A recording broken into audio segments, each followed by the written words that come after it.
안녕하세요. 오늘은 좀 특별한 자료를 가지고 왔습니다. 냉전의 긴장감이 정말 최고조에 달했던 1963년 존 F 케네디 전 미국 대통령이 아메리칸 대학교에서 한 연설인데요. 아, 그 유명한 평화 연설 말씀이시군요. 네, 맞습니다.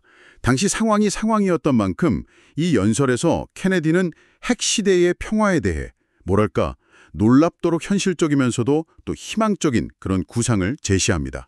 그렇죠. 굉장히 중요한 연설이죠. 그래서 오늘 당신과 함께 이 연설을 좀 깊이 있게 파헤쳐 보려고 합니다.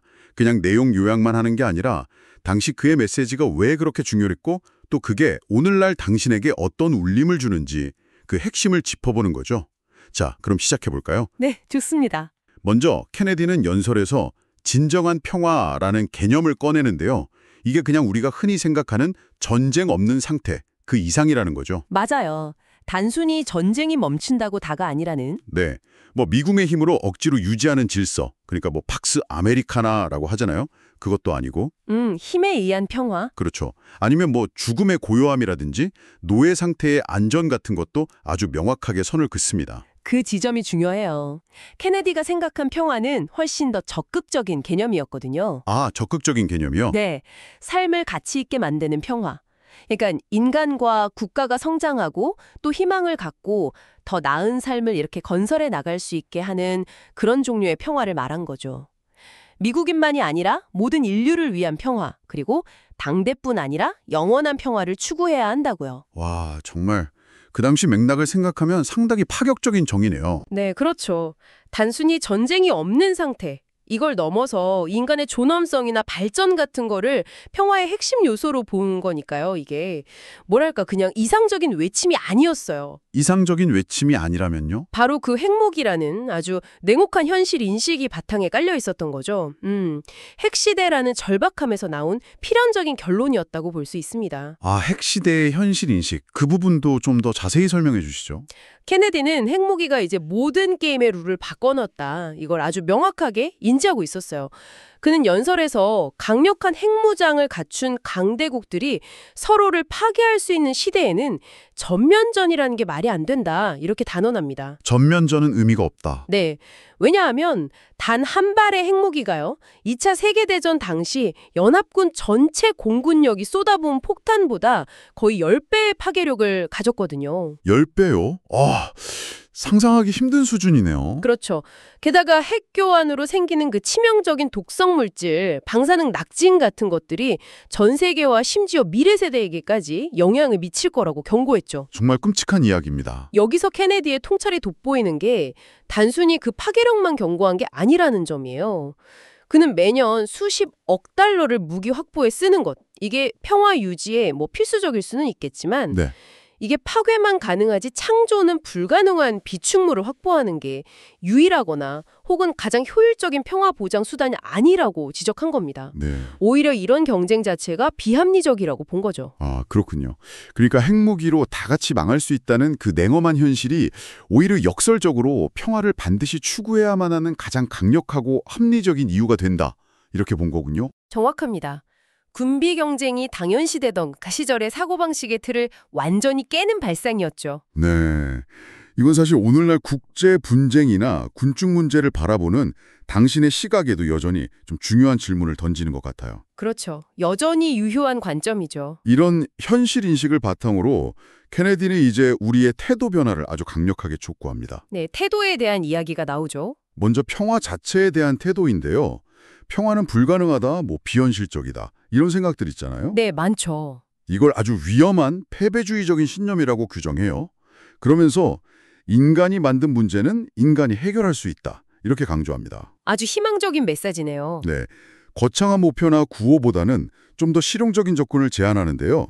점진적인 인간 제도 진화, 그리고 구체적인 행동과 합의에 기반한 그런 실용적인 평화를 추구하자고요. 평화는 어떤 정적인 상태가 아니라 과정, 문제를 해결하는 방식, 그 자체라고 말합니다. 평화는 과정이다. 이것도 중요한 포인트네요. 그렇죠. 그리고 평화 자체에 대한 태도뿐만 아니라 당시 최대 적국이었던 소련에 대한 태도 역시 점검해야 한다고 말합니다. 이게 또 흥미로운 지점인데요. 맞습니다. 그 부분이 정말 인상적이었어요. 소련 지도자들이 선전에만 빠져 있다고 비판은 하면서도 미국인들 역시 소련을 너무 왜곡되고 절망적인 시각으로만 보거나 갈등은 필연적이고 타협은 불가능하다.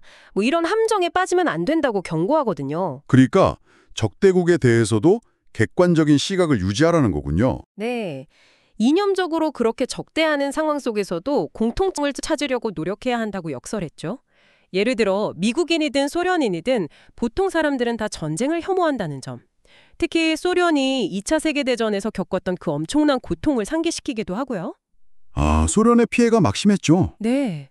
그리고 만약 핵전쟁이 터지면 결국 미국과 소련 양국이 가장 큰 피해를 볼 거라는 어떻게 보면 아이러니하지만 아주 정확한 사실을 지적하면서 군비 경쟁을 멈추고 평화를 추구하는 게 양측 모두에게 깊은 이해관계가 있다고 설득하는 겁니다. 상당히 논리적인 설득이네요. 그렇죠. 우리의 차이점에 눈멀지 말고 공동의 이익과 그 차이점을 해결할 수 있는 수단에 주목하자. 이 메시지는 정말 당시로서는 획기적이었습니다. 심지어 그는 우리의 가장 기본적인 공통점은 우리 모두 이 작은 행성에 살고 같은 공기를 마시고 우리 아이들의 미래를 소중히 여기며 우리 모두 죽는다는 것. 이러고 말하면서 아주 인간적인 공감대에 호소하기도 했어요. 와, 정말 기본적인 공통점. 행성, 공기, 자녀, 죽음, 누구도 부정할 수 없는 것들이네요. 네. 이런 인식 변화 촉구에만 그치지 않고 케네디는 구체적인 행동 계획들도 제시합니다. 이게 또 중요한 부분이죠.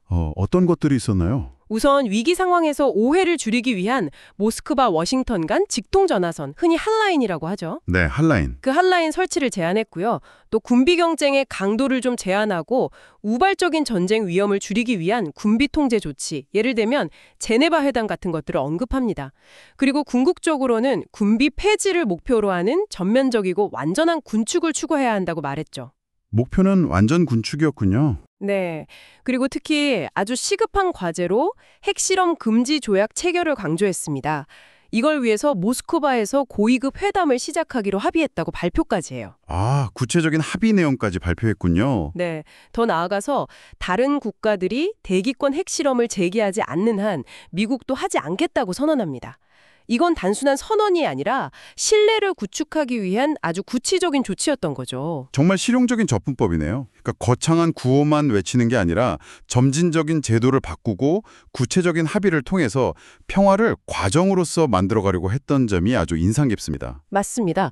평화를 결과가 아닌 과정으로 본 거죠. 그리고 케네디는 이 평화라는 개념을 국제 관계에만 국한하지 않고 국내 문제로까지 연결시키는데요. 이것도 좀 주목할 만한 부분 같아요. 네, 연설 마지막 부분에서 그 점을 언급하죠. 네, 세계 평화와 국내의 평화, 그리고 자유의 문제를 연결하는데 특히 당시 미국 사회에 아주 중요했던 과제, 바로 인권 문제를 언급합니다.